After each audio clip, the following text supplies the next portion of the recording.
कार्यक्रम में उपस्थित केंद्रीय शिक्षा मंत्री श्री धर्मेंद्र प्रधान जी, डॉक्टर जितेंद्र सिंह जी, श्री जयंत चौधरी जी,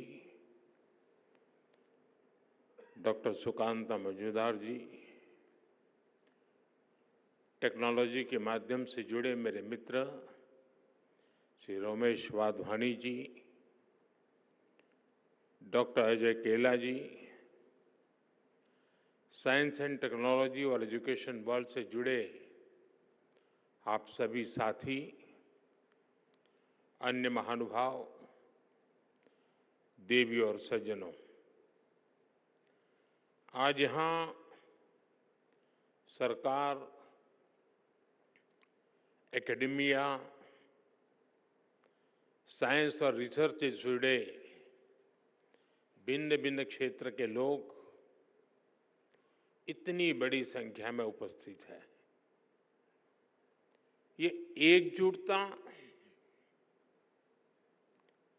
ये कॉन्फ्लुएंस, इसी को युग्म कहते हैं।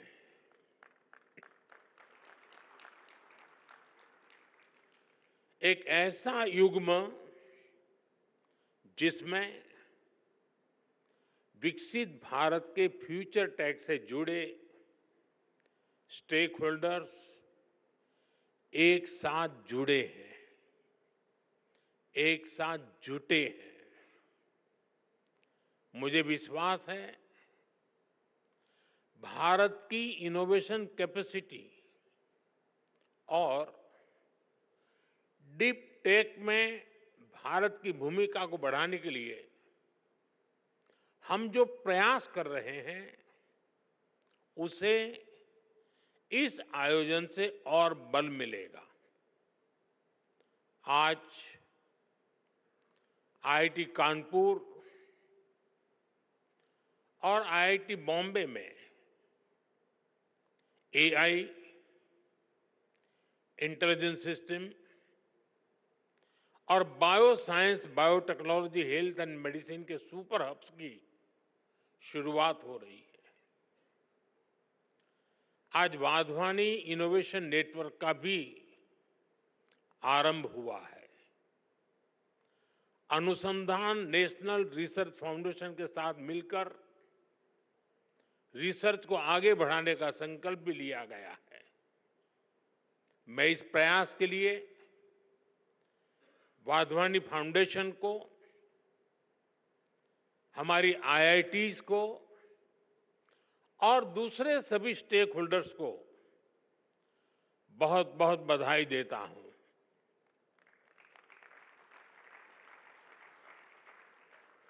विशेष रूप से मैं मेरे मित्र रमेश वाधवानी जी की सराहना करता हूं।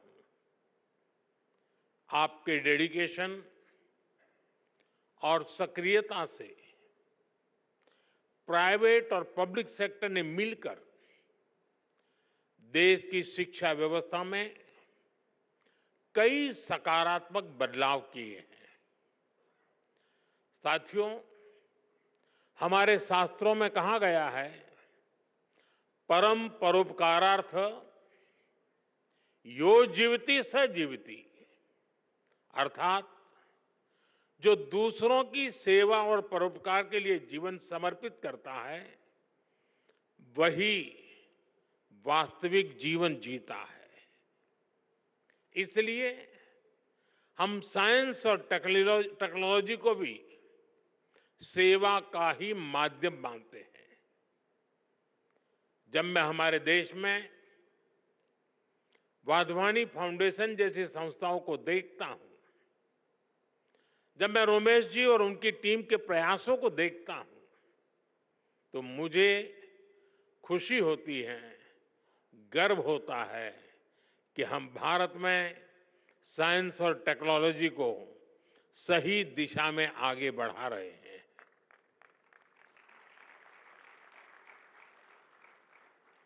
हम सब जानते हैं, रमेश जी ने तो अपने जीवन को काफी संघर्ष में तपाया है,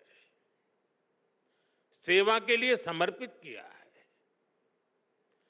जन्म के तुरंत बाद जब वो कुछ ही दिन के थे, तब विभाजन की विभीषिका झेलना,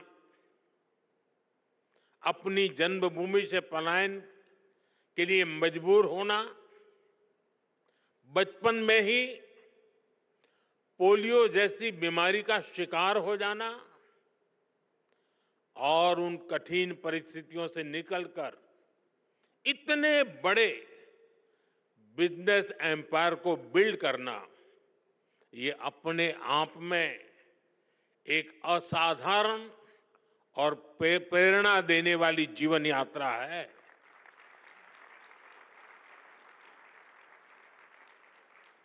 और अपनी इस सफलता को एजुकेशन और रिसर्च सेक्टर में भारत के लोगों के लिए समर्पित कर देना, भारत की युवा पीढ़ी के लिए समर्पित कर देना, भारत के उज्जवल भविष्य के लिए समर्पित कर देना, ये अपने आप में एक प्रेरक उदाहरण है। वाधवानी फाउंडेशन स्कूली शिक्षा, आंगनवाड़ी से जुड़ी टेक्नोलॉजी और एग्रीटेक में भी काफी काम कर रहा है। मैं इसके लिए और इसके पहले भी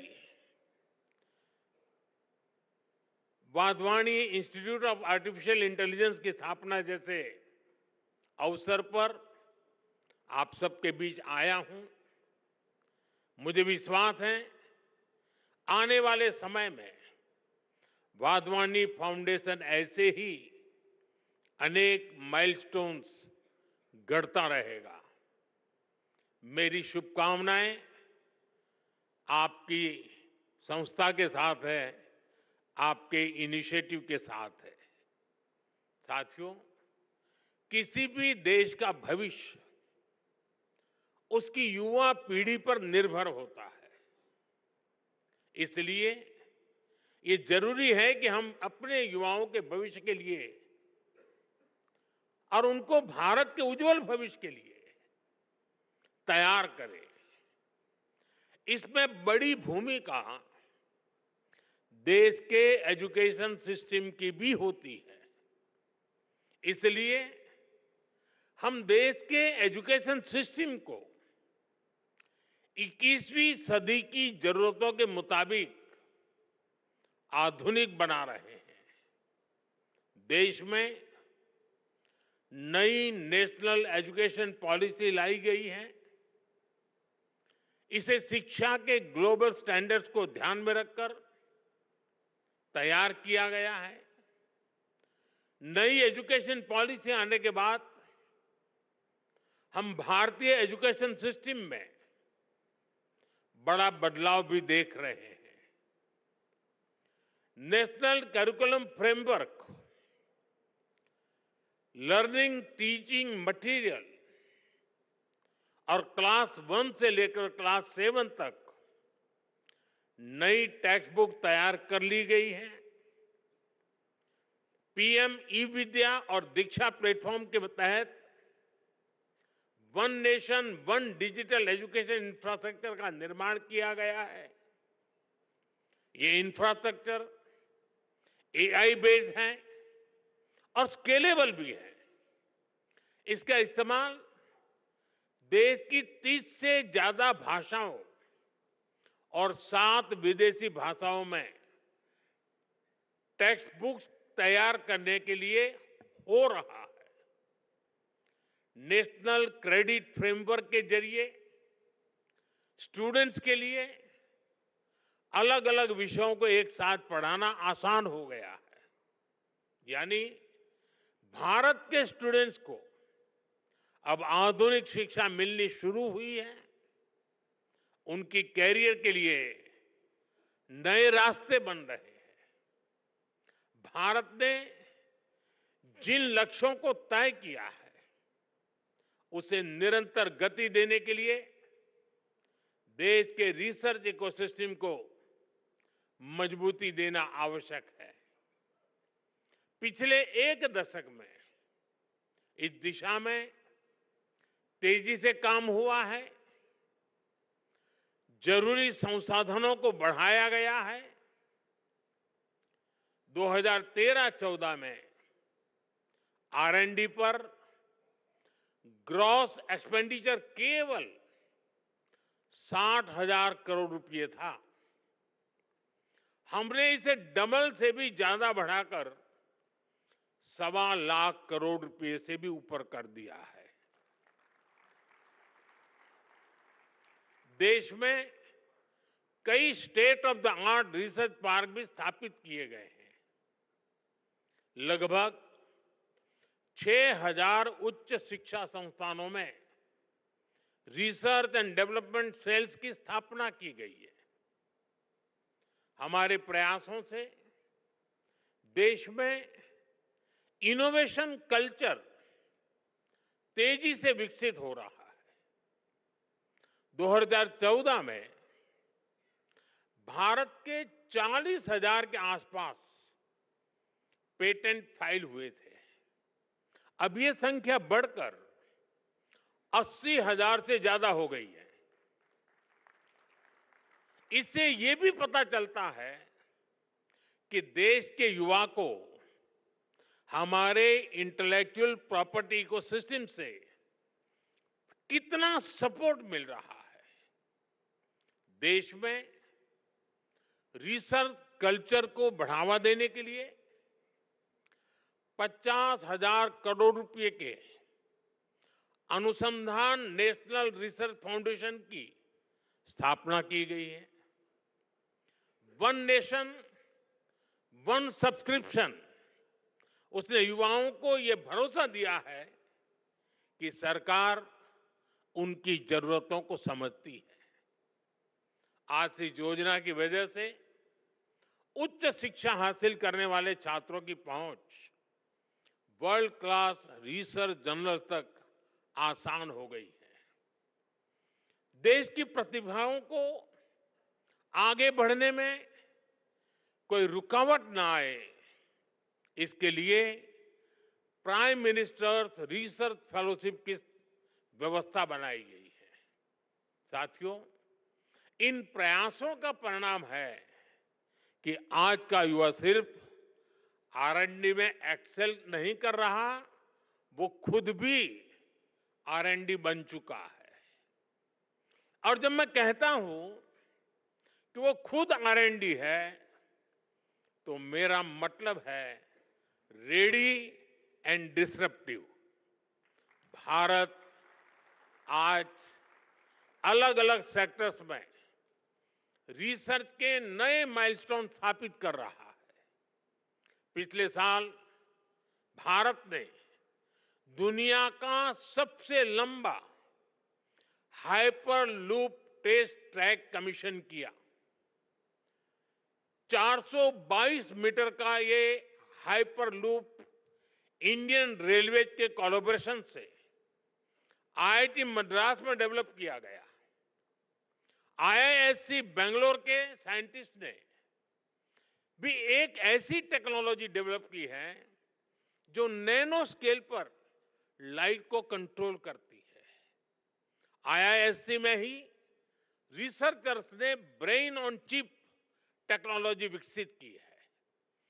ब्रेन ऑन अ चिप यानी एक मॉलिक्यूलर फिल्म के अंदर 16,000 से ज्यादा कंडक्शन स्टेट्स में है।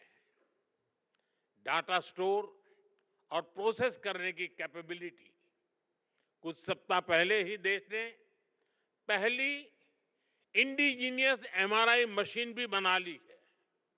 ऐसे अनेक पाथ ब्रेकिंग R&D हैं जो हमारी यूनिवर्सिटीज में हो रहे हैं।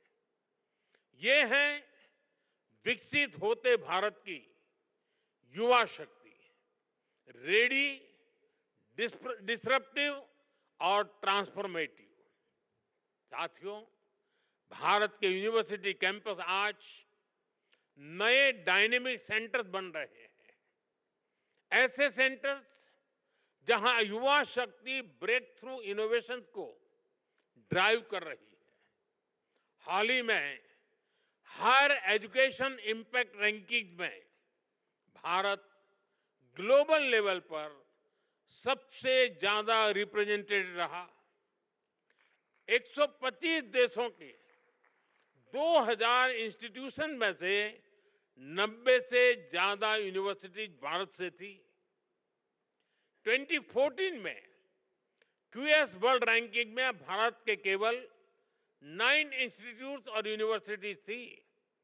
2025 में ये संख्या 46 हो चुकी है।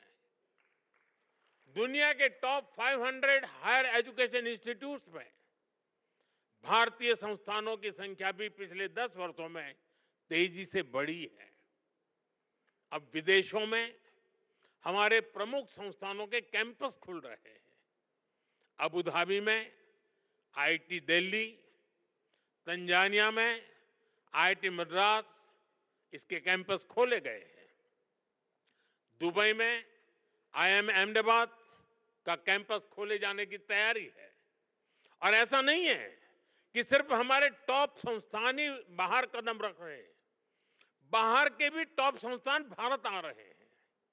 भारत में दुनिया की टॉप यूनिवर्सिटीज के कैंपस खुलने की शुरुआत हो चुकी है।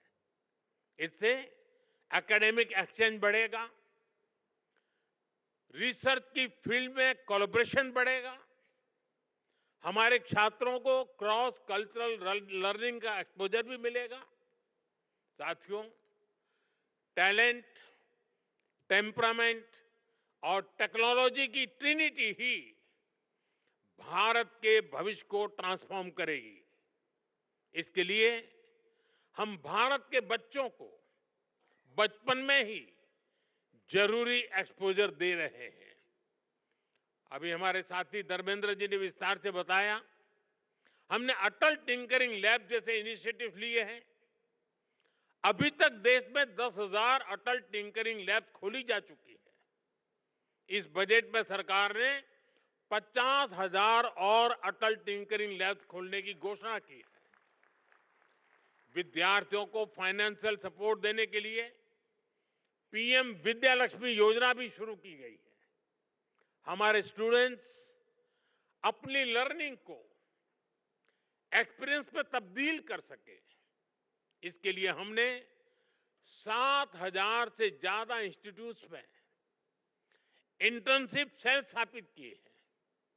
युवाओं में नए स्किल्स विकसित करने के लिए आज हर संभव प्रयास किया जा रहा है। इन युवाओं के टैलेंट, टेम्परामेंट और टेक्नोलॉजी की ये ताकत ही भारत को सफलता के शिखर तक लेकर जाएगी। साथियों, हमने विकसित भारत के लक्ष्य के लिए अगले 25 वर्षों की समय सीमा तय की है। हमारे पास समय सीमित है, लक्ष्य बड़े हैं।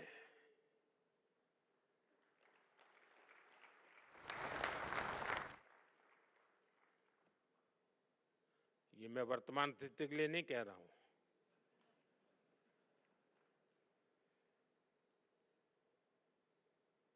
और इसलिए ये जरूरी है कि हमारे आइडिया की प्रोटोटाइप से प्रोडक्ट तक की यात्रा भी कम से कम समय में पूरी हो।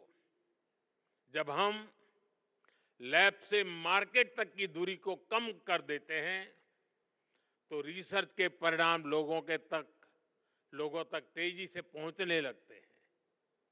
इससे रिसर्च को भी मोटिवेशन मिलता है, उनके काम, उनकी मेहनत का इंसेंटिव उन तक पहुंचता है। इससे रिसर्च, इनोवेशन और वैल्यू एडिशन के व्हील को और गति मिलती है। इसके लिए जरूरी है कि हमारा पूरा रिसर्च इकोसिस्टम एकेडमिक इंस्टीट्यूशन से लेकर इन्वेस्टर्स और इंडस्ट्री तक हर कोई रिसर्च के साथ खड़ा हो, उन्हें गाइड करे।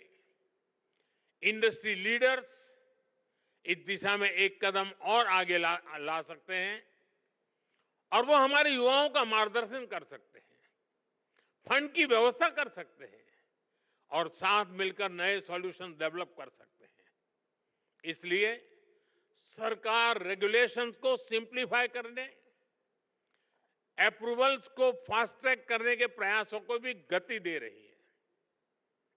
साथियों, हमें AI, quantum computing, advance analytics, space tech, health take, synthetic biology को लगातार प्रमोट करना होगा। आज हम देख रहे हैं भारत एआई डेवलपमेंट और एडॉप्शन में आगे रहने वाले देशों में शामिल है।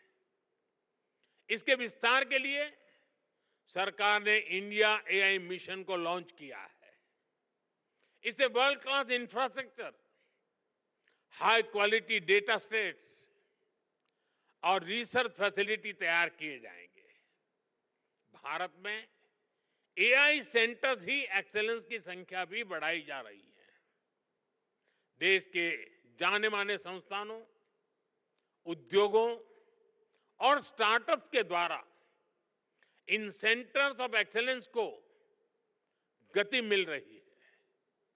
हम मेक एआई इन इंडिया, इसके विजन पर काम कर रहे हैं और हमारा उद्देश्य है make AI work for India.